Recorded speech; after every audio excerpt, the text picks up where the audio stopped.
దేకే గోపాలాచార్య స్వామి గారి మనవడు గోపాలకృష్ణమాచారి. ఆయన ఇవాళ నిర్ణయం ఏం చేశారు, నిర్ణయం ఏంటి ఆయన చెప్పడం మొదలెట్టారు. అప్పుడు రాజుగారి దగ్గర వచ్చేసింది. దానివల్ల అది పూర్తి చేయలేకపోయారన్న స్వామివారిని క్షమించమని నిన్నే చెప్పారు. పానపురంగా వీళ్ళందరూ వచ్చేసాం మేమందరూ కూడా. అలా కాకుండా ఇవాళ మీ విషయం ఎంత చెప్పారని చెప్పండి, ఎంత కావాలంటే అంత టైం తీసుకోండి. మీరు ఆఫ్ చేయండి, మేము చెప్పాం అది మాత్రం చెప్తున్నాను. వారిని ఉపన్యాసం ప్రార్థిస్తున్నాను.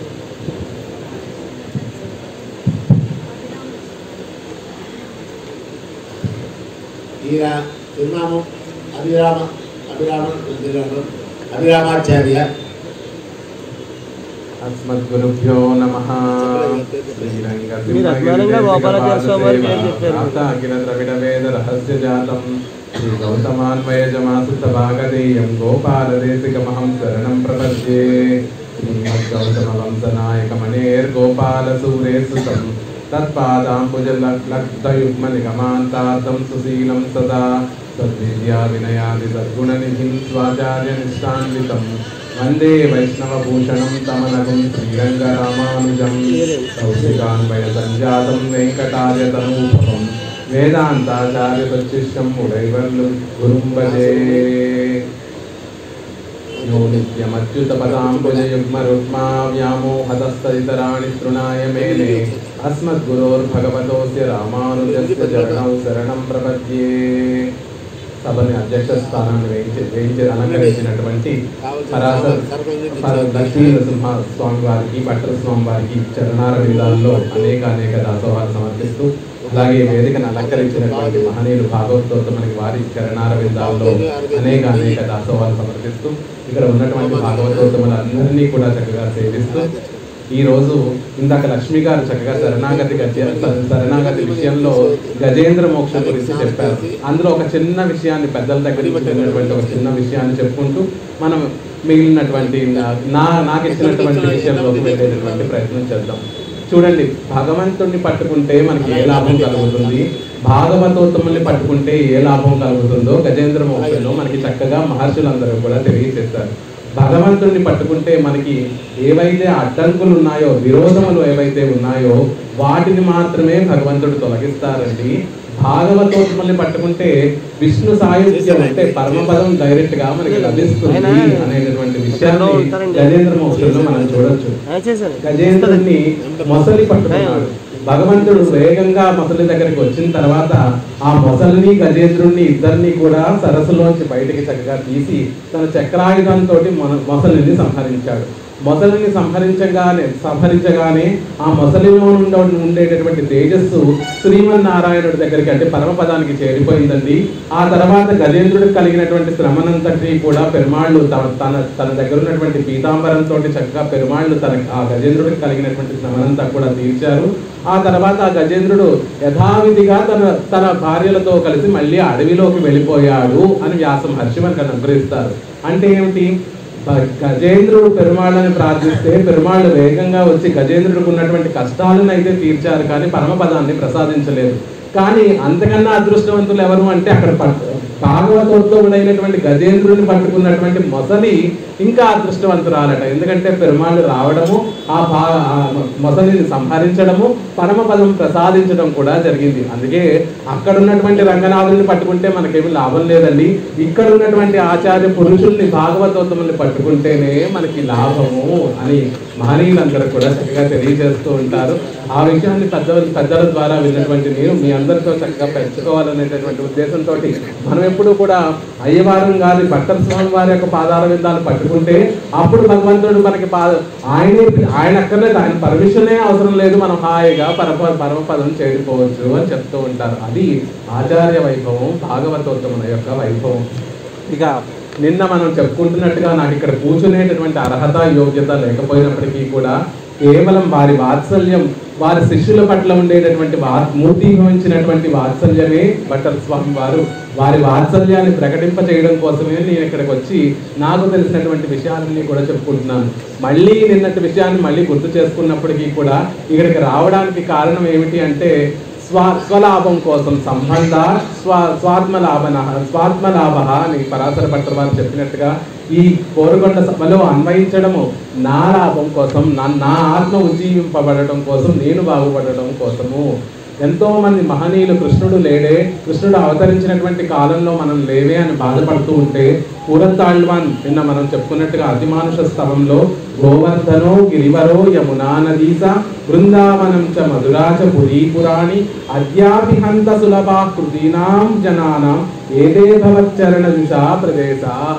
అయ్యో కృష్ణుడు కొన్ని రోజుల ముందు నేను పుట్టుంటే కృష్ణుడిని పరిపూర్ణంగా అనుభవించేటటువంటి వాణ్ణి అని ఆళ్వార్లందరూ కూడా కృష్ణావతారంలో మేము పుట్టలేదే అని బాధపడుతూ ఉంటే పూరతాళ్వాన్ అని చెప్పారట, అంత బాధపడవలసినటువంటి అవసరం లేదు, దీనికి మనం ఉజ్జీవించడానికి ఒక తేలికైనటువంటి పని ఉంది.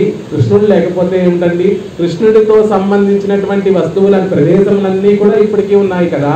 ఆయన చక్కగా ధరించినటువంటి ఆడుకున్నటువంటి తన పశువులన్నింటినీ కూడా మేపుతూ ఆ గోవర్ధనగిరిని 7 అహోరాత్రములు ఎత్తి నిలబడ్డాడే, ఆ గోవర్ధనగిరి ఇప్పటికీ ఉంది. యమునా నది తీరాన గోపికలతోటి ఎన్నో లీలలు చేశారు కృష్ణ పరమాత్మ. ఆ లీలలన్నిటికీ కూడా సాక్షీభూతంగా ఉండేటటువంటి యమునా నది ఇప్పటికీ ఉంది. బృందావనం, ఆయన లీలలన్నీ కూడా బృందావనం, ఏ పాదస్పర్శతోటి పునీతమైనటువంటి బృందావనం ఎలా అయితే ఇప్పటికీ ఉందో, మధురా నగరం ఇప్పటికీ ఉంది కదా. మనకి బెంగలేదు, కృష్ణుడిని చూడలేకపోతే, కృష్ణుడిని పరిపూర్ణంగా అనుభవించలేదనేటటువంటి బెంగలేదు. ఆయనతో సంబంధం ఉన్నటువంటి ఆ ప్రదేశములన్నీ కూడా మనని ఉజ్జీవింపజేయడానికే ఉన్నాయి. సులభాః కృతీనాం జనానాం, జనులందరినీ కూడా రక్షించడానికి, ఉజ్జీవింపజేయడానికి ఆ ప్రదేశంలన్నీ ఇప్పటికీ ఉన్నాయి కదా. సులభంగా అక్కడికి మనం వెళ్ళి మనం ఉజ్జీవించబడచ్చు కదా అని పూరతాళ్వాన్ చెప్తారు. అలా ఇక్కడ ఎంతో మంది మహనీయులు, గోపాలాచార్య స్వామి వారు, అయ్యవారులం గారు, సుదర్శన భట్టర్ స్వామి వారు, వారందరూ కూడా వారితో పాటు ఈ 2 ఉభయ రాష్ట్రాలలో ఉన్నటువంటి మహనీయులందరూ కూడా వేయించేసి భాషణములు అనుగ్రహించి, శ్రీ సూక్తులు అనుగ్రహించినటువంటి దివ్య ప్రదేశం ఇది. వారిని నేరుగా సేవించలేకపోయినా వారి పాదస్పర్శ కలిగినటువంటి చోటు ఇక్కడికి వచ్చి ఒకసారి దాసోహం సమర్పిస్తే చాలు, మనం ఉజ్జీవింపబడతాము. అందుకే దాసుడు ఆ లాభం, స్వలాభం కోసమే ఇక్కడికి వచ్చి స్వామివారిని సేవిస్తూ ఇక్కడ సభను సేవించడం అనేటటువంటిది జరుగుతోంది. శ్రీయప్పతి అవార్త సమస్త కాముడు, ఆ అఖిలహేయ ప్రత్యనీకుడు అయినటువంటి ఆ సర్వేశ్వరుడు అందరికీ కూడా శేషి, ఆయన సర్వశేషి అని చెప్తారు. మనం అందరం కూడా ఆయనకి దాసులము అని చెప్తూ ఉంటారు. ఆయన యజమాని, మనమందరం కూడా దాసులము అంటే అర్థం ఏమిటి అంటే, ఎవరైతే యజమానికి తను చేసేటటువంటి పనులతోటి ఉల్లాసం కలిగిస్తారో, ఆయనకు ఒక వైభవాన్ని కలిగిస్తారో వారినే దాసులు అంటారు. మరి ఏం చేస్తే యజమాని యొక్క ముఖ ఉల్లాసం కలుగుతుందండి అంటే, మన సాంప్రదాయ పరిభాషలో కైంకర్యం పెరుమాళ్ళకి సమర్పించాలి. ఏం కోరుకోవాలి? పెరుమాళ్ళని సేవిస్తూ స్వామి నాకు కైంకర్యం ప్రసాదించు అని కోరుకోవాలి. మరి కైంకర్యం అంటే ఏమిటండి, అది ఎలా మనం చెయ్యాలి, ఎలా దాని స్వరూపం ఏమిటి అంటే, మన అందరికీ ఆ విషయాలన్నింటినీ కూడా పూర్వాచార్యులు ఎంతో భోగ్యంగా అనుగ్రహించారు. అలా పూర్వాచార్యులు అనుగ్రహించినటువంటి ఆ కైంకర్య విశేషాలన్నింటినీ కూడా నేడు తెలుసుకునేటటువంటి ప్రయత్నం చేద్దాం. పిల్లయి లోకాచార్యులు అనేటటువంటి మహనీయులు శ్రీవచన భూషణం అనేటటువంటి ఆ అద్భుతమైనటువంటి గ్రంథంలో కైంకర్యం ఎలా ఉండాలి, ఆ కైంకర్యాన్ని మనం ఎలా చూడాలి అనేటటువంటి విషయాన్ని చెప్పారు. కైంకర్యం తన్నే ఫల సాధనమాగాదే ఫలమాక వేణు. భగవంతుడి దగ్గరికి వెళ్ళి ఒక కొబ్బరికాయ పట్టుకొని వెళ్ళి, స్వామి నీకు కొబ్బరికాయ కొడుతున్నాను, నా పిల్లవాడికి మంచి ఉద్యోగం ఇప్పించవయ్యా, లేకపోతే నాకు ఒంట్లో సరిగ్గా ఆరోగ్యంగా లేదు, ఆరోగ్యాన్ని ప్రసాదించవయ్యా అని భగవంతుడి కటాక్షానికి పొందడానికి సాధనంగా కైంకర్యం ఉండకూడదండి. అసలు కైంకర్యమే మనం కోరుకోవాల్సినటువంటి పురుషార్థములు ధర్మ అర్థము కామ మోక్షములు అని చెప్తారు. అవన్నీ కూడా ధర్మ అర్థ కామములు తుచ్చమైనటువంటి పురుషార్థములు. అవి కోరుకుంటే మళ్ళీ జన్మ తప్పదు. కోరికలు తద్వారా పాపము పుణ్యము లభిస్తాయి. తద్వారా మనకి మళ్ళీ జన్మ పరంపర లభిస్తుంది. వాటి అన్నిటికన్నా కూడా గొప్పది మోక్షం అనేటటువంటి పురుషార్థము అని చెప్తారు. మోక్షం అంటే జన్మ రాహిత్యము, జన్మల పరంపరలు లేకుండా పరమపదం చేరి పరమాత్మకి కైంకర్యం చేయడమే మోక్షము అంటారు. మన సాంప్రదాయంలో ఉన్నటువంటి మహనీయులందరూ కూడా మాకు వైకుంఠం కావాలండి, పరమపదం కావాలండి అని కోరుకుంటారు. ఎందుకు అంటే అక్కడికి వెళితే ఈ సుఖాలు దుఃఖాలు అనుభవించక్కర్లేదు, కర్మను అనుభవించక్కర్లేదు, అందుకు వైకుంఠం వెళ్దామా అని అనుకుంటారేమో. కాదు కాదు కాదు, అక్కడికి వెళ్తే భగవంతుడికి నిత్యము కైంకర్యం చేస్తూ ఉండడం కోసమే పరమపదాన్ని మనము సాంప్రదాయంలో ఉన్నటువంటి మహనీయులందరూ కోరుకుంటారు. ఇక్కడ ఉండే భగవంతుడికి కైంకర్యం చేయొచ్చు కదండి అంటే, ఇక్కడ ఉన్నప్పుడు కైంకర్యం చేస్తూ ఉంటే ఈ ప్రకృతి సంబంధం, ఈ శరీరంతో ఉన్నటువంటి సంబంధం వల్ల కైంకర్యాన్ని మనం నిత్యము చేయలేనటువంటి పరిస్థితులు ఎన్నో ఉంటాయి. ఆరోగ్యం సహకరించకపోవచ్చు, మన చుట్టూ ఉన్నటువంటి పరిస్థితులు మనకు సహకరించకపోవచ్చు భగవంతుడి సేవ చేయకుండా ఉండడానికి. కానీ ఆ పరమపదం చేరితే ఈ విరోధములు ఏమీ లేకుండా నిత్యము పరమాత్మకి కైంకర్యం చేయొచ్చు. కాబట్టి మాకు విష్ణు సాన్నిధ్యం కావాలి, వైకుంఠం కావాలి, పరమపదం కావాలి అని పెద్దలందరూ కూడా కోరుకుంటారు. అలా కైంకర్యమే పురుషార్థం కావాలే తప్ప నీ కోవెలకి నేను పువ్వులు పట్టుకొచ్చానయ్యా, నీకు యజ్ఞం చేయిస్తున్నాను, నీకు కళ్యాణం చేయిస్తున్నాను, నా కొడుకు కళ్యాణం అవ్వాలి, నాకు ఆరోగ్యం బాగుండాలి, లేకపోతే నాకు మిద్దలు మేడలు కావాలని మనం ఎప్పుడూ కూడా కోరుకోకూడదు. కోరుకోవాల్సింది స్వామి, నీకు తగినట్టుగా ఏదన్నా కైంకర్యాన్ని నాకు ప్రసాదిస్తే దాన్ని నేను చక్కగా చేస్తాను అని కోరుకోవడం. తను కయ్యాలాదే అవన్ కయ్యేర్క పండుగై, మనం మన చెయ్యి చాచి భగవంతుడికి కైంకర్యం సమర్పించడం కాదండి, మన కైంకర్య నిరతిని చూసి భగవానుడే వీరి దగ్గర నుండి కైంకర్యం నేను స్వీకరించాలి అని ఆశపడాలట. ఎలా కుదురుతుందండి? అలా భగవంతుడు మనం చేసేటటువంటి కైంకర్యాన్ని చూసి ఎక్కడైనా మన దగ్గర నుంచి కైంకర్యాన్ని ఆశిస్తాడా అంటే, మన ఇతిహాస పురాణాలలో ఎన్నో ఉదాహరణలు ఉన్నాయి. శబరి అనేటటువంటి మహనీయురాలు ఆచార్యులకి కైంకర్యం చేస్తూ చేస్తూ చేస్తూ ఆ ఆచార్య కైంకర్య నిరతురాలైనప్పుడు ఆ మహనీయురాలకి ఆ ఆచార్యులకు చేసేటటువంటి కైంకర్యాన్ని చూసి పరమాత్మకే ముచ్చట వేసిందట. ఈవిడ దగ్గరికి వెళ్ళి నేను కూడా ఏదో ఒక కైంకర్యం స్వీకరించాలి అని భగవంతుడు ఆశపడి ఆ లోకాన్ని విడిచిపెట్టి రామచంద్రుడుగా ఈ లోకాల్లోకి అవతరించాడట. అవతరించిన చక్రవర్తి కుమారుడిగా అవతరిస్తే శబరిని ఎలా కలుస్తాడు? వీల్లేదు. కాబట్టి తానే అరణ్యవాసాన్ని ఏర్పరచుకొని శబరి ఎక్కడుందో అక్కడికి వెతుక్కుంటూ వెళ్ళి నాకు ఆతిథ్యం ఇవ్వు తల్లి అని ఆ శబరిని కోరుకునేటటువంటి విధంగా పరమాత్మే ఆ శబరి నుండి కైంకర్యాన్ని స్వీకరించాడు. అలా మనం కూడా భగవంతుడికి చేసేటటువంటి కైంకర్యాన్ని చూస్తూ చూస్తూ చూస్తూ ఆయన ముచ్చటపడి నేను వీరి దగ్గర నుంచి ఏదైనా సేవ చేయించుకోవాలి అని ఆశపడాలి. నిజంగా ఆయన మాట్లాడతాడా అండి? ఆ అర్చా తిరుమూర్తిలో ఉన్నటువంటి భగవంతుడు నాకు ఈ సేవ చెయ్యి అని ఆయన చెప్తాడా? చెప్పడు. కానీ ఎలా చెప్తాడు అంటే అక్కడ వేయించేసి ఉన్నటువంటి అర్చక స్వామి ముఖతః మనకి చెప్తాడు. ఏదో మన భాగ్యవశాత్తు ఒకరోజు అర్చక స్వామి మనల్ని పిలిచి కోవలు ఇక్కడ అంతా శుభ్రంగా లేదు, కొంచెం ఊడ్చి పెట్టండి అంటే, స్వామి నేనెవరిని? నేను ఈ లోకల్లో ఇక్కడ లోకల్గా ఉండేటటువంటి ఎమ్మెల్యేని, ఎంపీని, చాలా హోదా కలిగినటువంటి వాడిని, నన్ను ఈ కోవెల ఊడ్చమంటారేమిటి అని అనుకోకూడదట. ఆహా, ఎంత భాగ్యం, నా భాగ్యం! పరమాత్మ నన్ను పిలిచి ఒక చక్కటి కైంకర్యం ప్రసాదించాడే, అర్చక ముఖతః నాకు ఒక చక్కటి కైంకర్యం ప్రసాదించాడే అని పొంగిపోయి ఆ కైంకర్యాన్ని మనం చేసుకోవాలట. అలాగే అర్చక ముఖతః మనకి చెప్తూ ఉంటారు, ఆచార్య ముఖతః మనకి చెప్తూ ఉంటారు, భాగవతోత్తమన ముఖతః మనకి చెప్తూ ఉంటారు.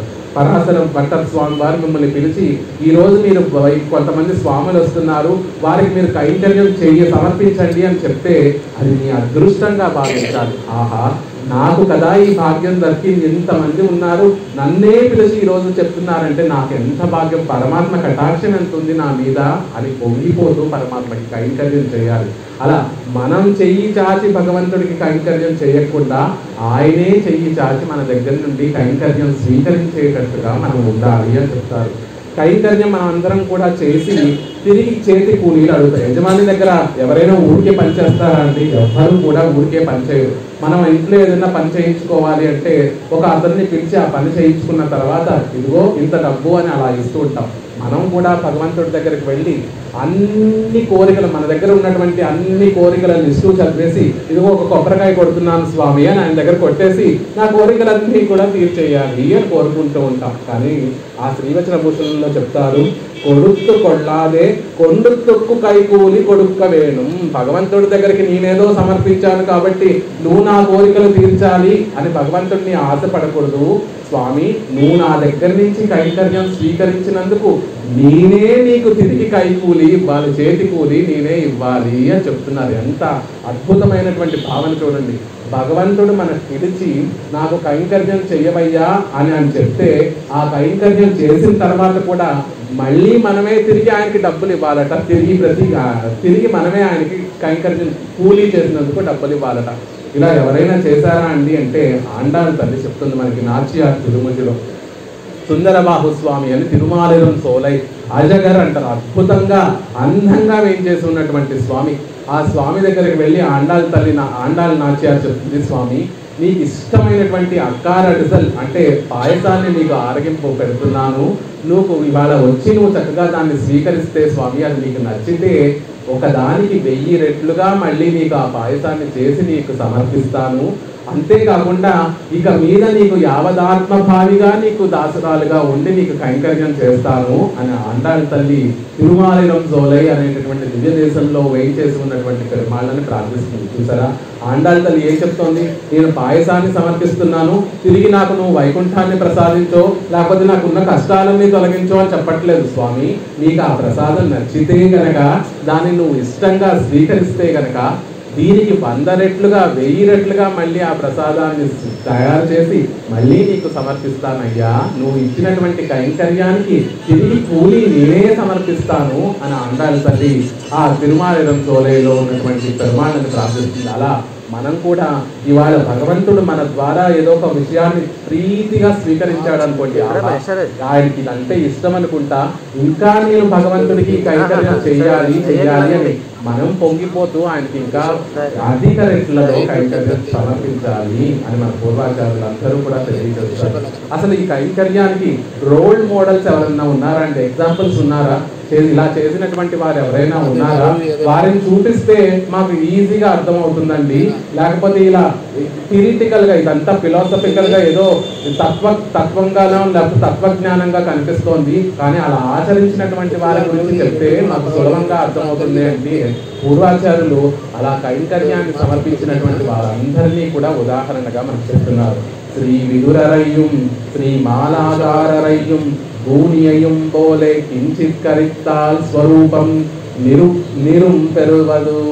విదురుడిలాగా, మాలాకారుడిలాగా, గూని అంటే కుజ్జలాగా మనం కైంకర్యం సమర్పించాలి పెరుమాళ్ళకి అంటున్నారు. ఏమిటి విశేషం? విదురుడు ఏ కైంకర్యాన్ని సమర్పించాడు? మాలాకారుడు ఏ కైంకర్యాన్ని సమర్పించాడు? ఆ ఆవిడ గూడి కుబ్జ ఏ కైంకర్యం సమర్పించింది అని ఒకసారి మనం పరిశీలిస్తే మనం భగవంతుడికి ఎలా కైంకర్యం చేయాలో తెలుస్తుంది. విదురుడు ఏం చేశాడు అంటే, మడి తడవాద సోరుం, పెరుమాళ్ళకి అన్నం పెట్టి డబ్బులు అడగకుండా ఉండేటటువంటి అన్నాన్ని పెట్టాడు. చూడండి, సత్రాలలో అన్నం పెడతారు, సాపర్ భోజనాన్ని పెడతారు, కానీ మనం వెళ్ళిపోతున్నప్పుడు భోజనం చేశారు కదా దానికి డబ్బులు ఇవ్వండి అని ఆశిస్తారు. అలా ఇతరులకి భోజనం పెట్టి వారి నుండి ఉపకారం ఆశించకుండా ఉండేటటువంటి చక్కటి భోజనాన్ని విదురుడు పెట్టాడు అని చెప్తారు. పాండవ దూతగా శ్రీకృష్ణ పరమాత్మ పాండవుల దూతగా కౌరవుల దగ్గరికి వచ్చినటువంటి సందర్భంలో కౌరవులతోటి పాండవులు చెప్పమన్నటువంటి విషయాలన్నింటినీ కూడా చెప్పిన తర్వాత కృష్ణ పరమాత్మ దుర్యోధనుడు, కృష్ణ నీ కోసం అనేక రకములైనటువంటి షడ్రసోపేతమైనటువంటి భోజనాన్నంతటినీ కూడా ఏర్పాటు చేశానయ్యా, నువ్వు ఇవాళ మా గృహంలో ఆతిథ్యాన్ని స్వీకరించాలి అని కోరుకున్నాడు దుర్యోధనుడు. లేదు, నేను నీ ఇంట్లో నేను భోజనాన్ని తినను, విదురుడి ఇంటికి వెళ్తాను అని చెప్పి విదురుడి ఇంటికి వెళ్ళాడట. విదురుడికి ఆ ముందు రోజు చూస్తే కృష్ణుడు రేపు కౌరవ సభకి వస్తున్నాడు, కృష్ణుడిని ఎలా అయినా మనం కట్టేసి కృష్ణుడికి పరాభవం చేసి మన తరపున మనం తిప్పుకోవాలి కృష్ణుడిని అని కౌరవులందరూ కూడా ఉపాయం వేశారట. ఒకవేళ కృష్ణుడు ఒప్పుకోకపోతే కృష్ణుడు ఎక్కడైతే కూర్చుంటున్నాడో, సింహాసనం మీద కూర్చుంటున్నాడో, ఆ సింహాసనం అగాధంలోకి లోయలోకి పడిపోయేటట్టుగా అమరుద్దాము. తద్వారా కృష్ణుడు లేకుండా పోతాడు. అప్పుడు పాండవులకి దిక్కనేటటువంటిదే లేకుండా పోతుంది. ఆటోమేటిక్గా పాండవులు సంధికి వస్తారు అనేటటువంటి ప్లాన్ దుర్యోధనుడు వేస్తాడట. అక్కడే ఇదంతా కూడా వింటున్నటువంటి విదురుడు, అయ్యో కృష్ణుడు జగత్పతి సర్వేశ్వరుడు, ఆయన పట్ల మీరు ఇలా ప్రవర్తించడం మంచిది కాదు అని అనేక విధములుగా దుర్యోధనుడికి చెప్పినప్పటికీ కూడా మూఢుడైనటువంటి ఆ దుర్యోధనుడు ఆ మాటలు లెక్క చేయకపోతే రేపు నేను ఈ సభకి రాను అని చెప్పి విదురుడు ఆ సభలో లేడట. అక్కడ లేనటువంటి విదురుణ్ణి వెతుక్కుంటూ కృష్ణ పరమాత్మ వెళ్ళి ఆయన ఇంట్లో సాపాటు చేయడానికి వెళ్ళాడట. ఎలాంటి గొప్ప ఆతిథ్యం ఇచ్చాడు విదురుడు అంటే, భుక్తవత్సు ద్విజాగ్రేషు నిషన్న పరమాసనే విదురాన్నాని పూజే శుచీని గుణవంతిచ. ఎంత అందంగా చెప్తారు మహర్షులు అంటే, ఆ పరాస్పరుడైనటువంటి కృష్ణ పరమాత్మ నిషన్న పరమాసనే, పరమపదంలో ఎలా అయితే ఒక 8 కోళ్లతో ఒక బంగారు సింహాసనం ఉంటుందో, దానిపైన అష్టదల పద్మం ఉంటుందో, దానిపైన తిరు అనంతాళ్వాన్ మీద పెరుమాళ్ళు ఎలా అయితే వేయించేసి ఉంటారో అలా పరమాత్మ ఇక్కడ విదురుడి ఇంట్లో నిషన్న పరమాసనే, గొప్పదైనటువంటి ఆసనం మీద కృష్ణుడు కూర్చున్నాడండి అని చెప్పారు. నిజానికి విదురుడి ఇంట్లో అంత కనక సింహాసనాలు, బంగారంతో చేసిన సింహాసనాలు అదేమీ కూడా లేవు. కృష్ణుడు రాగానే కృష్ణుడికి ఒక మామూలు చెక్క కుర్చీ వేశాడట. కానీ వేసే ముందు తాను ఒకసారి ఆ కుర్చీ మీద కూర్చొని చూసి వేశాడట విదురుడు ఆ కుర్చీ కృష్ణ పరమాత్మకి. ఎందుకు? దుర్యోధనుడు కుర్చీని కింద పడిపోవాలి, విరిగి పడిపోవాలి, లోపలికి అగాధంలోకి పడిపోవాలి, కృష్ణుడిని హతమార్చాలి అని ప్లాన్ వేశాడు కదా. ఈ లోకంలో ఉన్నటువంటి కుర్చీలన్నీ కూడా బహుశా అలా అయిపోయాయేమో అనేటువంటి బెంగతోటి విదురుడికి బెంగ కలిగి తన ఇంట్లో రోజు తాను కూర్చునేటటువంటి కుర్చీ అయినప్పటికీ కూడా కృష్ణ పరమాత్మ కూర్చోబోతున్నాడు, అయ్యో కృష్ణుడికి ఎటువంటి అపకారం జరగకూడదు అనేటటువంటి అతి ప్రేమతోటి తాను ఒకసారి కూర్చొని మళ్ళీ తర్వాత కృష్ణ పరమాత్మని కూర్చోమన్నాడట. అందుకే నిషన్న పరమాసనే, గొప్పదైనటువంటి ఆసనం మీద కృష్ణ పరమాత్మ కూర్చున్నాడండి. ఎలాంటి ఆసనం? భక్తితోటి వేసినటువంటి ఆసనం. భక్తి కాదండి, అది ప్రేమతోటి వేసినటువంటి ఆసనం. తన ఇంట్లో నిత్యము తాను కూర్చునేటటువంటి కుర్చీని కూడా పరిశీలించి బాగుందా లేదా అని చూసి వేసినటువంటి ఆసనం కాబట్టి అంత గొప్పదైనటువంటి కుర్చీ వేశాడు కృష్ణ పరమాత్మకి అంటారు. ఇక కృష్ణుడు విదురుడు పెట్టినటువంటి భోజనం ఎలాంటిది అంటే శుచీని గుణవంతిచ. ఎటువంటి ప్రత్యుపకారం ఆశించకుండా, కృష్ణుడి నుంచి ప్రత్యుపకారం ఆశించకుండా పెట్టినటువంటి సాపాటు భోజనం కాబట్టి అది శుచీని గుణవంతిచ, గుణముతో కూడినటువంటి, ప్రేమతో కూడినటువంటిది, శుచి అయినటువంటి. రోజు మనం ఒకరోజు గారెలు చేసి హనుమంతుడికి ఆరగింపు పెడతాం. ఎందుకు? మా వాడికి ఆరోగ్యం బాగాలేదు స్వామి, ఆరోగ్యాన్ని కొంచెం కుదుటపడేటట్టుగా చూడు అని భగవంతుడికి నివేదన చేస్తూ ఉంటాం. అది అలా కాదండి, మనం భగవంతుడిని చూడవలసింది ప్రేమతో ఆయనకి సమర్పించాలి అని చెప్తున్నారు విదురుడు. ఇక మహలాకారుడు ఎలాంటి కైంకర్యం చేశాడు అంటే, ప్రసాద పరమౌనాథో మమగేహ ఉపాగతో ధన్యోహం అర్చయిష్యామి ఇత్యాహం ఆల్యోపజీవన. భగవంతుడు కృష్ణ పరమాత్మ విదురుడు అక్రూరుడితో పాటు మధురా నగరానికి వచ్చిన తర్వాత అక్రూరుడు యొక్క రథాన్ని దిగిపోయి అక్రూరుని వెళ్ళమని చెప్పి, రాజవీధిలో వెళ్ళమని చెప్పి, కృష్ణుడు బలరాముడు ఇద్దరూ కూడా కలిసి ఆ మధుర వీధులలో వెతుక్కుంటూ ఒక మాలలు కట్టుకొని అమ్ముకునేటటువంటి ఒక వ్యాపారి, పూల వ్యాపారి దగ్గరికి వెళ్ళారట. ఆశ్చర్యం! ఆ పూల వ్యాపారికి ఆనందం, పరమానందం కలిగింది. ఎక్కడ పరమపదనాథుడు, పరమపదంలో ఉండేటటువంటి కృష్ణ పరమాత్మ ఎక్కడ? నేను మాలలు అమ్ముకొని జీవితాన్ని గడుపుకునేటటువంటి నేనెక్కడ?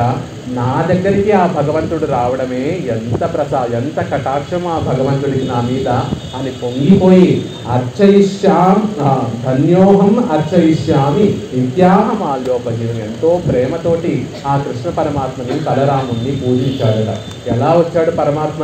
తాను ఒక్కడే రాలేదు, అక్కడ ఎలా అయితే పరమపదంలో నిత్యులతోటి ముక్తులతోటి విరాటులతోటి ఎలా అయితే ఉంటాడో పరమాత్మ, ఆ విధంగా ఇక్కడికి ఏం చేశాడో ఆ మాలాకారుడింటికి ప్రసాద పరమౌనాథో మమగేహౌ భాగతో. పరమాత్మ తనీగా పెరుమాళ్ళు ఒక్కరే రాలేదండి. ఆదిశేషుడిని, నిత్యసూరుడైనటువంటి భాగవతోత్తముని, పరమ భాగవతోత్తముడైనటువంటి ఆదిశేషుడిని కూడా పెరుమాళ్ళు తీసుకొచ్చారు, బలరాముడిని కూడా తీసుకొచ్చారు. కృష్ణ పరమాత్మ భక్తస్థలంలో విరాటి ఎప్పుడూ కూడా ఏం చేస్తూ ఉంటుంది కాబట్టి విరాటిమారులతోనూ భాగవతోత్తములతో కూడా మా ఇంటికి ఏం చేస్తావు స్వామి, ఎంత ఆనందం, ఎంత అదృష్టం అని పొంగిపోయి ఆయనని అర్చించాడుట. ఎలాంటి పూలతో అర్చించాడు? సురుణారాధము, కంపు కొట్టనటువంటి మంచి పూలతోటి పరమాత్మని అర్చించాడు. పూలకి కంపు కొట్టడం ఏమిటండి అంటే, పూలని అప్పటికప్పుడు కోసి పెరుమాళ్ళకి సమర్పిస్తే ఫ్రెష్గా ఉంటాయి.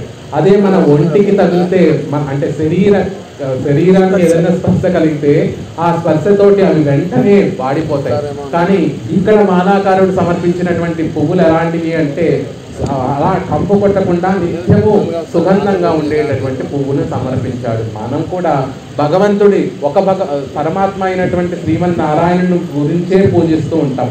కానీ మనం విశ్వాసం సడలి కుదరక ఇంకొక దేవుణ్ణి ఎవరినో కూడా పూజించాలని అనుకుంటూ ఉంటాం. అలా ఉండకూడదు. కేవలం భగవంతుణ్ణే, శ్రీమన్నారాయణున్నే అర్చించేటటువంటి విధంగా ఉండాలి. అది కంపు కొట్టనటువంటి పూలతోటి పెరుమాళ్ళని అర్చించడం అంటే, అన్య దేవత స్పర్శ లేనటువంటి అర్చన చేయాలి పెరుమాళ్ళకి అని చెప్తారు. ఇక కుబ్జ అనేటటువంటి ఆవిడ అక్కడే కాలూరు దగ్గరికి వెళ్ళి ఆ పుష్పాలు తీసుకున్నటువంటి కృష్ణ పరమాత్మ, బలరాముడు ఇద్దరూ కూడా కంసుడి దగ్గరికి వెళుతూ దారిలో ఈ సుగంధ ద్రవ్యాలు అమ్మేటటువంటి ఒక అష్టవక్రురాలైనటువంటి ఆ కుబ్జ దగ్గరికి వెళ్ళి ఆవిడ దగ్గర నుండి కూడా చక్కటి పరిమాణాలన్నీ కూడా తీసుకున్నారట. కానీ ఎలాంటి పరిమాణం ఇచ్చిందట ఆవిడ? సుగంధమే రాజార్హం రుచిరం రుచిరాననే అవయవో గాత్ర సదృశం దీయత అనులేపనం. ఆవిడ అన్ని సుగంధ ద్రవ్యాలు చూపించిందట. రాజులు, మంత్రులు, గొప్ప గొప్ప వారందరూ కూడా వినియోగించేటటువంటి సుగంధ ద్రవ్యాలు అన్నీ కూడా రుచిరం రుచిరాననే ఆనంద స్వరూపుడైనటువంటి ఆ కృష్ణుడికి, సర్వగంధ అని చెప్పేటటువంటి ఆ కృష్ణుడికి రాజులు, చక్రవర్తులు ఉపయోగించేటటువంటి ఆ సుగంధ ద్రవ్యాలన్నిటినీ కూడా చూపించిన కృష్ణ పరమాత్మ అవేవి కూడా నచ్చలేదట. కుబ్జ, ఇదిగో ఈ గంధాన్ని నువ్వు రాసుకొని తర్వాత ఆ గంధాన్ని మాకు ఇవ్వు అని కోరుకున్నాడట. అప్పుడు ఆ కుబ్జ తాను ముందు ఆ గంధాన్ని ధరించిన తర్వాత కృష్ణ పరమాత్మకి ఇస్తే అది కృష్ణ పరమాత్మకి ఎంతో ఆనందాన్ని కలగజేసింది. అంటే భాగవతోత్తముల యొక్క కరస్పర్శతో ఉండేటటువంటి ద్రవ్యములు అంటే భగవంతుడికి ఎంతో ఇష్టం. అందుకే కదా ముందు మనం ఇంట్లో చేసుకున్నటువంటి ప్రసాదాన్ని భగవంతుడికి ముందు నివేదిస్తాం. నిజంగా అర్జా తిరుమేనిలో ఉన్నటువంటి భగవంతుడు తన చూపులతో వాటిని కటాక్షించినప్పటికీ కూడా ఆయన ఆ పదార్థాన్ని రుచి చూడలేడు. కానీ ఎలా రుచి చూస్తాడు అంటే, ఎప్పుడైతే ఆ ప్రసాదాన్ని నలుగురు భాగవతోత్తములకి మనం అందిస్తామో ఆ భాగవతోత్తముల యొక్క నాలుక మీద పరమాత్మ వేచేసి ఉండి ఆ పదార్థాన్ని రుచి చూస్తాడు. అలా మనం చేసుకునేటటువంటి విషయాలన్నిటిలో కూడా భాగవతోత్తములతో కలిసి వారితో కూడి ఉండి వారి స్పర్శ కూడా కలిగినటువంటి విషయాలు వాటిని పెరుమాళ్ళకి సమర్పించాలి అని చెప్తారు. మనం ఏదో కొన్ని తెచ్చేసి భగవంతుడికి సమర్పించేటటువంటి వాటికన్నా కూడా మనం కష్టపడి చేతులతో తయారు చేసి పరమాత్మకి సమర్పించేటటువంటి వస్తువులంటే పరమాత్మకి ఎంతో ప్రీతిగా ఉంటుంది. అలా కుబ్జ కైంకర్యం చేసింది. అలా విదురుడు, మాలాకారుడు, కుబ్జ ఈ ముగ్గురు కూడా పరమాత్మని అలా అర్చించారు అని చెప్తారు. ఇంతవన్నీ మేము చేయలేమండి. భగవంతుడిని పూజించాలి అంటే, ఒక కళ్యాణం చేయించాలంటే కొన్ని లక్షలు ఖర్చు అవుతుంది. ఇన్ని లక్షలు ఖర్చు పట్టి భగవంతుడికి కైంకర్యం చెయ్యక్కర్లేదు, చెయ్యాలా అంటే మా వల్ల కాదు అని మనం బెంగపడతామని ఆయనే భగవద్గీతలో చక్కగా ఒక చిన్న విషయాన్ని చెప్పాడు. ఏమేమి కోరుకుంటాను నేను, అవన్నీ ఏవేవి ఆయన కృష్ణ పరమాత్మకి ఇష్టమో ఆ విషయాలన్నీ కూడా భగవద్గీతలో కృష్ణ పరమాత్మ చెప్పాడు. కృష్ణ పరమాత్మ ఏది చెప్పినా కూడా ముందు తాను ఆచరించి చెప్పినటువంటి విషయాలే ముందు తాను చేసి తర్వాత అర్జునుడికి అవన్నీ కూడా బోధ చేశాడు. ఏం చెప్పాడు భగవద్గీతలో? పత్రం పుష్పం ఫలం తోయం ఏ యోమే భక్త్యా ప్రయచ్చతి తదహం భక్త్యుప్రహృతః వస్నాని ప్రయతాత్మనః. ఏం కోరుకుంటాడు ఆ భగవంతుడు అంటే పత్రం, పుష్పం, ఫలం, తోయం. మీరు పెద్ద ముత్యాల తలంబ్రాలు పోయక్కర్లేదు, ఏవేవో పంచభక్ష పరిమాణాలు చేసి పరమాత్మకి నివేదించక్కర్లేదు. పత్రము, పుష్పము, ఫలము, తోయమే నేను కోరుకునేటటువంటిది. ఆ సమర్పించేటటువంటి వస్తువులు మాత్రం భక్తితోటి సమర్పిస్తే చాలు.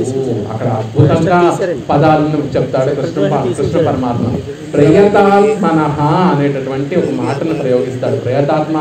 ప్రయతాత్మనః అంటే ఈ వస్తువు భగవంతుడికి సమర్పించకపోతే నా జీవితం వృధా అయిపోతుంది అని ఎప్పుడైతే మనసులో అనుకొని ఆ పుష్పమో, పత్రమో, తోయమో, ఫలమో భగవంతుడికి సమర్పిస్తే దాన్ని ప్రియంగా భగవంతుడు తీసుకుంటాడట.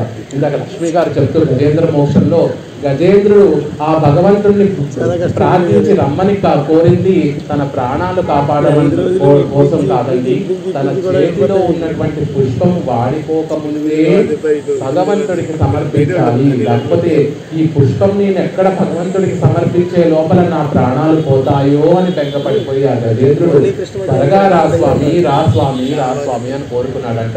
అంటే తొండంతో పట్టుకున్నటువంటి ఆ పువ్వు నేను భగవంతుడి పాదాల విందాల ముందు సమర్పించకపోతే నా ప్రాణం వ్యర్థం, నా జీవితం వ్యర్థం అని భావించాడు. కాబట్టి గజేంద్రుడు ఆయన సమర్పించినటువంటి ఆ పుష్పాన్ని ఎంతో ప్రేమగా స్వీకరించాడు పరమాత్మ. అలా పుష్పం సమర్పించండి, కానీ అది భక్తితో, ప్రేమతో సమర్పించండి. ఏదో కోరుకుంటూ దానికి అనుగుణంగా పుష్పాలు సమర్పించండి. భగవంతుడికి పుష్పాలు సమర్పించడమే నాకు ఆనందం కాదు, ఆయనకి ఆనందం అనుకుంటూ ఆ పుష్పాలను సమర్పించండి. ఈ భగవంతుడికి ఈ పుష్పం చేరకపోతే ఈ పుష్పము వ్యర్థము, నా జీవితము వ్యర్థము. ఇది ఆయన శిరస్సును అలంకరింపబడితేనే ఆయన సుఖం చాలా భోగ్యంగా ఉంటాడు, చాలా అందంగా ఉంటాడు అనేటటువంటి ఉద్దేశంతో పుష్పాలు సమర్పించండి. పత్రం, ఒక చిన్న తులసీ దళం సమర్పిస్తే చాలు ఆ పరమాత్మ కరిగిపోతాడు అని చెప్తారు. ఫలం, ఒక పండుని సమర్పిస్తే మరి ఏమిచ్చి ఆతిథ్యం పరమాత్మగా ఏమిచ్చి ఆతిథ్యం ఇచ్చింది? కేవలం కొన్ని పళ్ళను రామచంద్రుడికి ఆతిథ్యంగా ఇస్తే దానికే పొంగిపోయాడు రామచంద్రుడు. తోయం, అవన్నీ కూడా లేవా మీ దగ్గర? నీటిని భగవంతుడికి ఆచమనీయమని ఆ నీటినే భక్తితోటి పరమాత్మకి చేయండి. రోజు మేము ఆ తిరువారాధన చేస్తున్నాము, దానికి ప్రతిఫలంగా భగవంతుడా నన్ను రక్షించు, భగవంతుడా నా పిల్లల్ని రక్షించు, నా మనవల్ని రక్షించు, నా మునిమనవరాలను రక్షించు, నా తరతరాన్ని రక్షించు అని కోరుకోకుండా ఇది నీ కోసం చేస్తున్నానయ్యా, నీకు ఆనందాన్ని కలిగించడానికి కోసం చేస్తున్నానయ్యా అని ఫలం, పత్రం, పుష్పం, ఫలం, తోయం యోమే భక్త ప్రయచ్చతి తదహం భక్తి ఉపకృత అస్నామి ప్రయత్నాత్మ. అలా మనం ఇచ్చేటటువంటి వస్తువుని భగవంతుడు ఎలా తీసుకుంటాడు అంటే అస్నామి అనేటటువంటి ఒక మంచి మాటను ప్రయోగించారు అక్కడ కృష్ణ పరమాత్మ. అస్నామి అంటే తింటాను, నేను కూడా ప్రేమతో వాటిని తింటాను అంటున్నాడు. అదేమిటంటే పండు అయితే తినచ్చు, పుష్పం అయితే ఎలా తింటాడు, పత్రం అయితే ఎలా తింటాడు, పోనీ ఇవన్నీ కూడా ఎలాగో అలాగ తిన్నాడు అనుకోండి. తోయం, నీళ్ళను కూడా భగవంతుడు తింటాడా అంటే భక్తులు ప్రేమతో ఆ పదార్థాలన్నింటినీ కూడా సమర్పిస్తే ఆయన కూడా వాటిని అన్నింటినీ కూడా మరచిపోయి ఏం తింటున్నానా ఏం తాగుతున్నానా అని చూడకుండా ఆయన పుచ్చుకుంటాడు. విదురుడు కృష్ణ పరమాత్మని ఆతిథ్యాన్ని స్వీకరించమని ఇంట్లోకి ఆహ్వానించిన తర్వాత కృష్ణ పరమాత్మ యొక్క అందాన్ని చూస్తూ, ఆయన యొక్క వైభవాన్ని చూస్తూ, అతిశయాన్ని చూస్తూ ఆయనలో లీనమైపోయి పాపం అరటి పండును వలిచి పండును పడేసి కృష్ణ పరమాత్మకి తొక్కను సమర్పించాడట.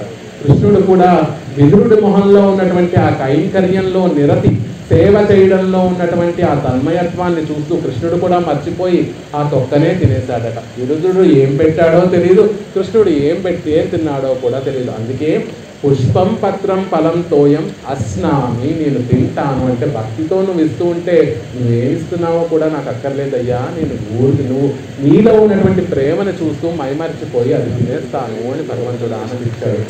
దీన్ని ఆళ్వార్లు ఇంకా అందంగా చెప్తారు. సుమందు మామలర్ నీ సుడర్ తూపం కొండు అమరందు వానవర్ కోనుడు. అద్భుతంగా దానికి వ్యాఖ్యానం అనుగ్రహిస్తారు నంబిళ్ళకి.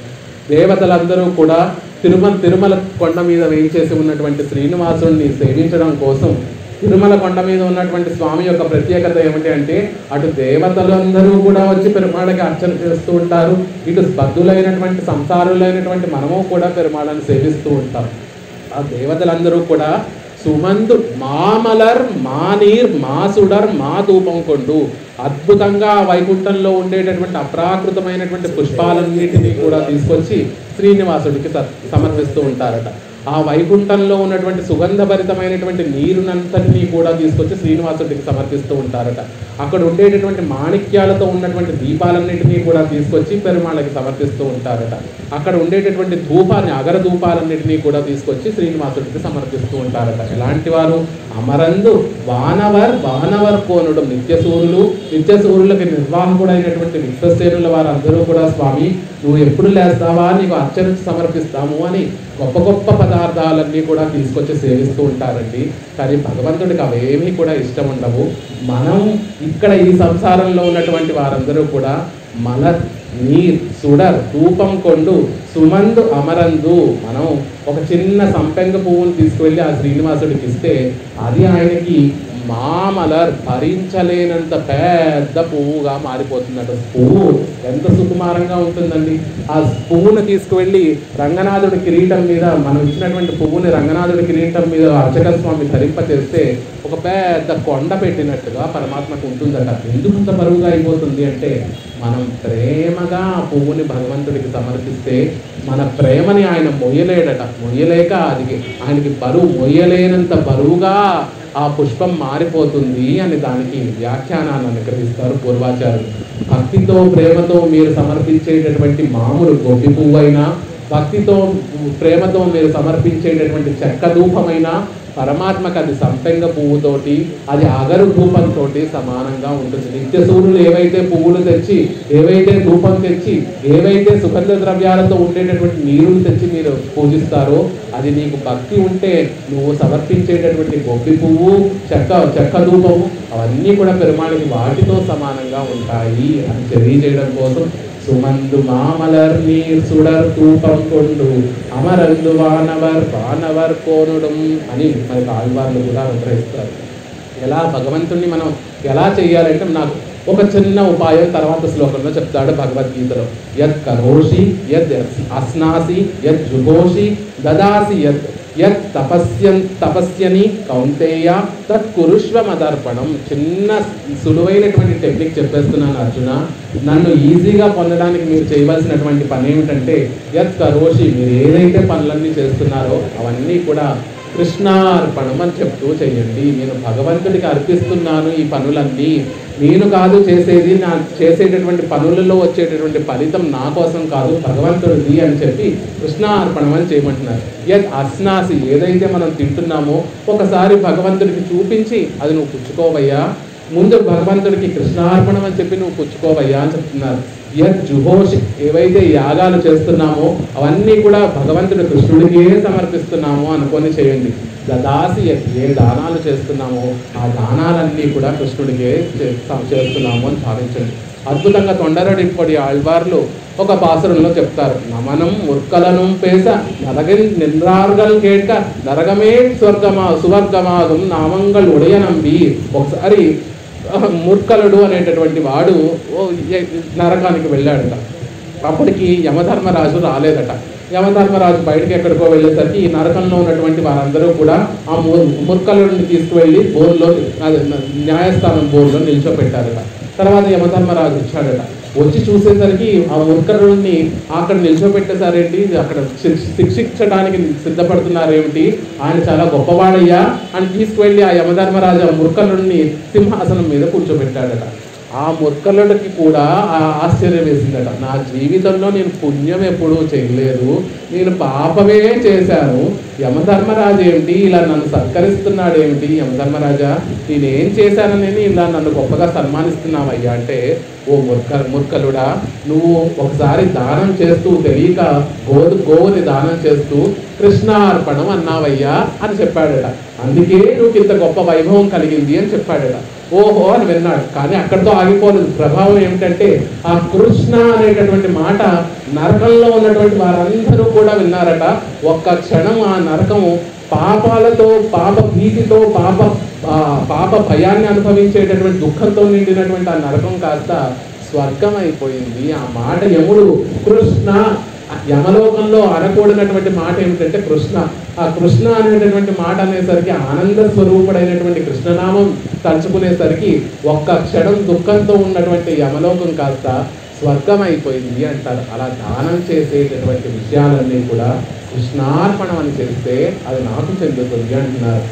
తపస్సు, నువ్వు చేసే తపస్సులన్నీ కూడా, నువ్వు చేసే ధ్యానాలన్నీ కూడా నాకు సమర్పించు. అలా మదార్పణం నాకు సమర్పించి చేసేటటువంటి విషయాలన్నీ కూడా ఇలా అన్నీ నాకు సమర్పించి చేస్తే నువ్వు సులభంగా నన్ను చేరుతావు అని కృష్ణ పరమాత్మ చెప్తాడు. ఇన్ని చెయ్యాలంటున్నారు, ఇంత కైంకర్యం చెయ్యాలంటున్నారు. ఏదో ముక్కు మొహం తెలియనటువంటి వాడి దగ్గరికి వెళ్ళి దాస్యం చేయమంటే ఎలా కుదురుతుందండి?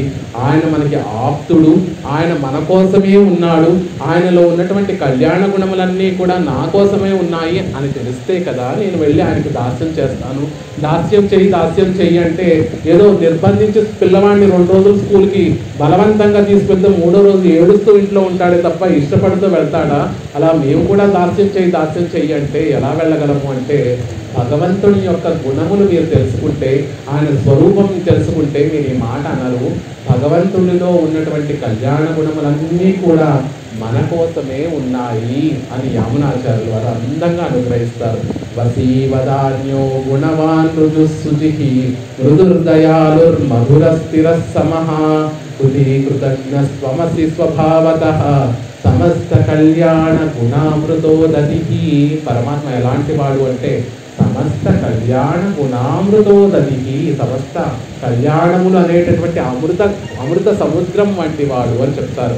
ఆయనలో కళ్యాణ గుణములు ఉంటే మాకేం లాభం అండి అంటే కాదు, ఆయనలో ఉన్నటువంటి కళ్యాణ గుణములన్నీ కూడా మన కోసం ఉన్నాయి అని చెప్తున్నారు. వసి, లోకాలన్నిటినీ కూడా తన వశంలో ఉంచుకునేటటువంటి వాడు సర్వేశ్వరుడు.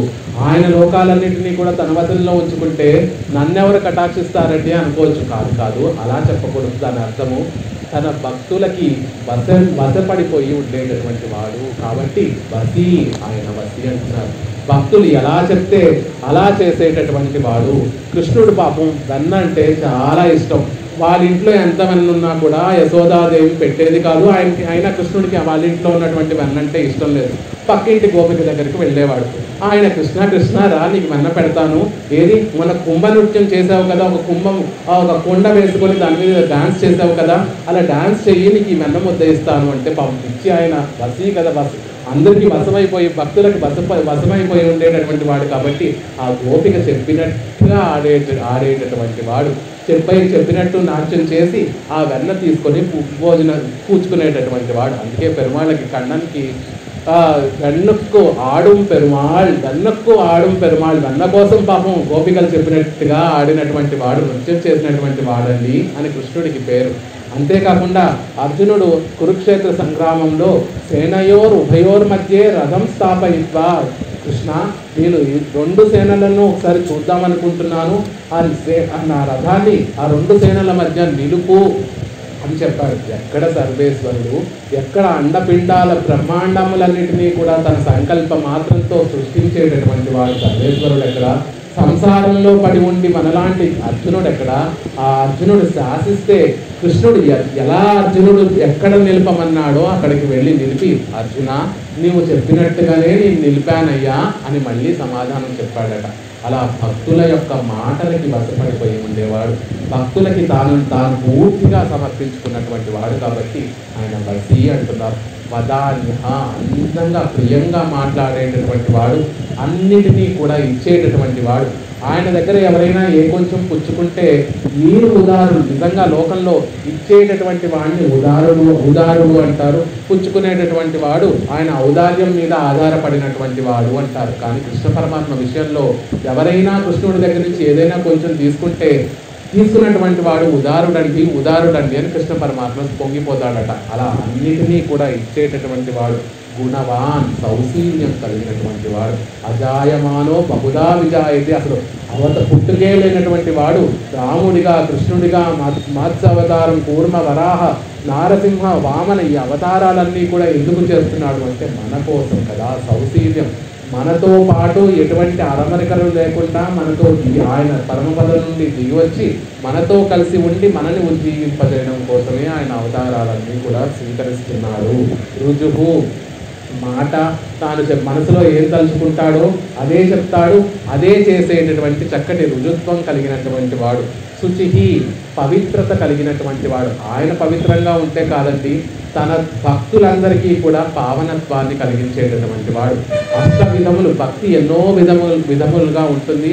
ఆ భక్తిలో ఏదో ఒక భక్తి ఏం లేచుడు అంటే కుక్క మాంసం తినేటటువంటి వాడిలో ఆ భక్తి కృష్ణ భక్తి ఉన్నప్పటికీ కూడా అతనే గొప్పవాడు, అతనే గొప్ప విదారుడు, సత్యవంతుడు, అతనే పరమ భక్తుడు. ఆయన చెప్తే మీరు వినాలి. ఆ నన్ను ఎలా అయితే గౌరవిస్తారో ఆ భక్తుడిని కూడా అలాగే గౌరవించాలి అని తన భక్తులందరికీ కూడా పావనత్వాన్ని కలగజేసేటటువంటి వాడు సర్వేశ్వరుడు. మృదు అయినటువంటి స్వభావం కలిగినటువంటి వాడు. భక్తుల్ని ఏమాత్రం విశ్లేషించి ఉండనటువంటి వాడు. సీతాదేవి రామచంద్రుడు లేకుండా నేను ఒక మాసమైనా కూడా జీవించగలను అని చెప్తే ఒక్క క్షణం కూడా సీతాదేవిని విడిచి నేను ఉండలేను అని రామచంద్రుడు చెప్తాడు. అంటే తన భక్తులు విడిచి ఒక్క క్షణం కూడా లేనటువంటి మృదువైనటువంటి స్వభావం కలిగినటువంటి వాడు. దయాళుడు, దయ కలిగినటువంటి వాడు. రామచంద్రుడి విషయంలో చెప్తూ భృసంభవతి దుఃఖిత, ఎవరైనా దుఃఖిస్తూ కనిపిస్తే వారికన్నా కూడా రామచంద్రుడు ఎక్కువగా దుఃఖిస్తాడు అని రామాయణంలో చెప్తారు. అంతటి దయ కలిగినటువంటి వాడు.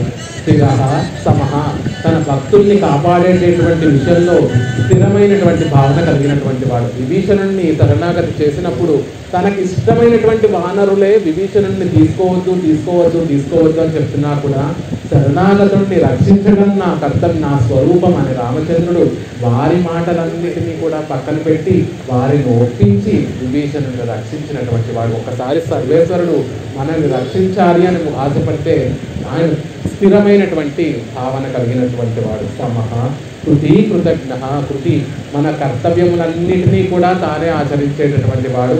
కృతజ్ఞత, మనం ఎన్ని దోషాలు చేసినా పాపం పరమాత్మ ఏమీ కూడా పట్టించుకోడట.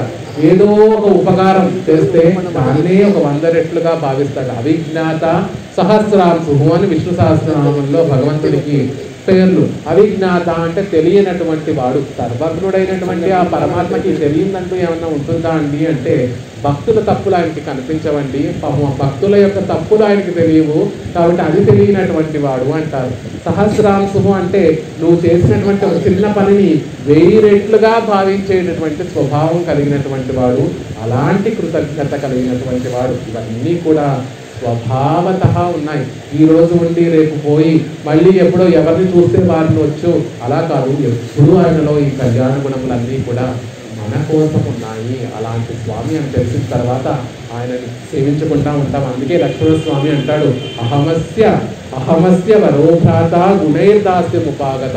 ఆయన నన్ను తమ్ముడుగా భావిస్తూ ఉంటాడు, కానీ నేను ఆయన గుణములన్నిటినీ చూసి ఆయనకి దాసుణ్ణి అని లక్ష్మణ స్వామి చెప్పుకుంటాడు. ఈ గుణములన్నీ కూడా మన కోసం కలిగి ఉండడం వల్లే ఆళ్వార్లు కూడా సేవియేన్ ఉన్నయ్యల్లా సిక్కెన సంగన్మాలై, నిన్ను కాకుండా ఎవరిని సేవిస్తామయ్యా. తొండరడిపోడి ఆళ్వార్లు తిరుమాలయ ప్రబంధంలో చెప్తారు.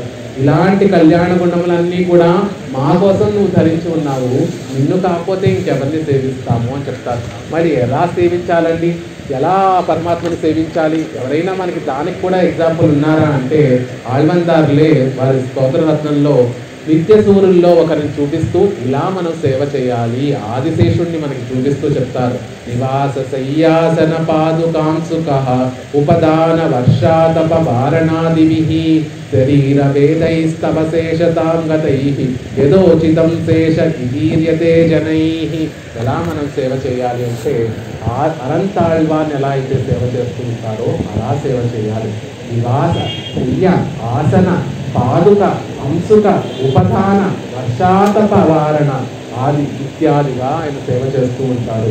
దాన్ని ఆళ్వార్లు సంగాల్ కుడగాం ఇరుందాల్ సింగాసనమాం ఇంద్రాల్ మరవడియాం నీ కడలు ఎంద్రం పుణయాం మణి విளக்காం పూంపట్టాం పులుమణయాం తిరుమార్కు అరగు. పరమాత్మ కూర్చోవాలి అని సిద్ధపడుతూ ఉంటే సింహాసనం అయిపోతూ ఉంటాడు. వెళ్ళాలి, ఎక్కడికైనా వెళ్ళాలి అని సిద్ధపడుతూ ఉంటే గొడుగైపోతాడు. నింద్రాల్ మడవడియం, నించుంటే పాదుకలైపోతాడు. నీ కడలు ఎండ్రూ కొనయా, బాల సముద్రం ఎప్పుడూ కూడా అలలతో ఉంటుందండి. ఆ అలలు తాగని పరమాత్మకి తెలియకుండా ఒక పెద్ద పక్కైపోతాడు ఆదిశేషుడు. మణివిలక్క భగవంతుడికి ఒక మణివిలకు దీపం, వెలుగునిచ్చేటటువంటి దీపంగా మారిపోతాడు. పుట్టాం, తాను ధరించేటటువంటి ఆ వస్త్రం అయిపోతాడు. పులుగుమ్మనయాం, ఇక ఆయనకి ఎప్పుడైనా పిరాటితోటి గొడవపడి ఆమెని ప్రణయ రోషంతో ఆమెని టీస్ చేయాలి అంటే, ఆమెకి ఏదైనా టీస్ చేయాలి, ఆవిడ లేకుండా నేను ఉండగలను అని పరమాత్మ చెయ్యాలి, ఏదైనా కౌలించుకోవాలి అంటే ఆదిశేషుడే ఆ దిండుగా కూడా మారిపోతాడు. ఇలా తిరుమార్పు అరవు ఆ ఆదిశేషుడు అన్ని విధాలుగా తనని మార్చుకొని భగవంతుడికి కైంకర్యం చేస్తూ ఉంటాడు. కేవలం భగవంతుడిగా కాదు, తిరుమార్పు లక్ష్మీదేవితో కూడి ఉన్నటువంటి ఆ శ్రీ మహావిష్ణువుకి, శ్రీమన్నారాయణుడికి ఆదిశేషుడు అన్నీ కూడా కైంకర్యాలు చేస్తూ ఉంటాడు. మనం కూడా ఈ విచిత్ర దేహ సంపత్తికి ఈశ్వరాయ నివేదితం, విచిత్రమైనటువంటి దేహం ఉన్నది భగవంతుడికి కైంకర్యం చేయడం కోసమే. అలా మనం కూడా మనకున్నంత వరకు మనకున్నటువంటి శక్తితోటి మనం భగవంతుడికి కైంకర్యం చేయాలి. శక్తి వంచన లేకుండా మనం ప్రేమతోటి భగవంతుడికి కైంకర్యం చేయాలి అని చెప్తున్నారు. ఆళ్వార్లు, నమ్మాళ్వార్లు పరమాత్మకి ఎవ్వరూ కూడా కైంకర్యం చేసేటటువంటి వారు లేరే అని బాధపడుతూ ఒక పాత్రను, అద్భుతమైనటువంటి పాత్రను అనుసరిస్తారు. ఆళుమాళారాళ్ ఆలియుం సెంగం సుమప్పార్థం வாழும் விள்ளும் கொண்டு பின் செல்வார் மத்தில்லை தாளும் தோளும் கைகளாரத் தொழுகானே నాళుం నాళుం నాడువన్ అడియే జ్ఞానస్తే. భగవంతుడికి ఎవ్వరూ సేవ చేసేటటువంటి వారు లేరే ఈ లోకంలో. జ్ఞానస్తే, ఈ లోకంలో భగవంతుడిని సేవించేటటువంటి వారు ఎవ్వరూ కూడా లేరే. పోనీ నేను సేవిద్దాం అనుకుంటుంటే నాకేమో ఆయన కనపడటం లేదు అని ఆళ్వార్లు రోజు నాడుం నాడుం నాడువన్, నాళుం నాళుం నాడువన్ రోజు కూడా పరితపిస్తున్నారట. ఎలా కైంకర్యం చేసేటటువంటి వాళ్ళు లేకపోయేసరికి ఆజియుం శంగుం సుమపాతం సుకుమారమైనటువంటి శ్రీహస్తాలతోటి ఆ భగవంతుడే ఆ శంఖాన్ని చక్రాన్ని తానే మోసుకుంటూ తిరుగుతున్నాడు. లక్ష్మణస్వామిలాగా వాళుం వీళ్ళుం కొండు పిన్సల్వార్ మధ్యలై. ఆనాడు లక్ష్మణ రామావతారం అంటే లక్ష్మణస్వామి ఉన్నాడండి. రాముడు ముందు వెళ్తూ ఉంటే ఆయనకి సేవ చేయడానికి లక్ష్మణస్వామి వెనకాల వెళ్ళాడు. ఈ రోజు ఆ భగవంతుడికి సేవ చేయడానికి ఎవరూ లేకపోయేసరికి ఆయన శంఖాన్ని ఆయన పట్టుకొని తిరుగుతున్నాడు, ఆయన చక్రాన్ని ఆయనే పట్టుకొని తిరుగుతున్నాడు. అయ్యో, సేవ చేసేటటువంటి వారు ఎవ్వరూ లేరే ఈ లోకంలో. పోనీ నేను చేద్దామనుకుంటే నాకు కనపడట్లేదు స్వామి, ఆయన సేవ నాకు కటాక్షం నా మీద పడటం లేదు. ఎవరైనా సేవ చేసేటటువంటి వారు ఉంటే బాగుండు అని రోజు ఆళ్వార్లు పరితపించినట్టుగా మన శక్తి ఉన్నంత వరకు మన ఆచార్యులు మనకి ఇచ్చినటువంటి కైంకర్యం, భగవత్ కైంకర్యాన్ని మనం నిత్యము కూడా ప్రేమతోటి ఆయన సంతోషంగా ఉండాలనేటటువంటి భావనతోటి కైంకర్యాన్ని సమర్పించేటటువంటి వారిగా ఆచార్యులు మనల్ని కటాక్షించాలని, పెరుమాళ్ళు మనల్ని కటాక్షించాలని ఆ శ్రీరంగనాథుడి యొక్క సన్నిధిలో మనందరికీ కూడా పెరుమాళ్ళ కైంకర్యాన్ని ప్రసాదించాలని పెరుమాళ్ళను ప్రార్థిస్తూ మనకి అవకాశం ఇచ్చినటువంటి భట్టర్ స్వామి వారికి అనేక దాసోహాలు సమర్పిస్తూ అన్ని తప్పులే పెద్దల నుంచి విన్నటువంటి ఏవో కొన్ని మంచి విషయాలు మీతో పంచుకునేటటువంటి ప్రయత్నం చేశాను. దోషాలు ఉంటే దాసులుగా భావించి, మంచి విషయాలు ఉంటే దేవాలయ ఆచార్య మహామహనీయుల యొక్క పుస్తకాల ప్రభావం, వారి యొక్క భాగ్యం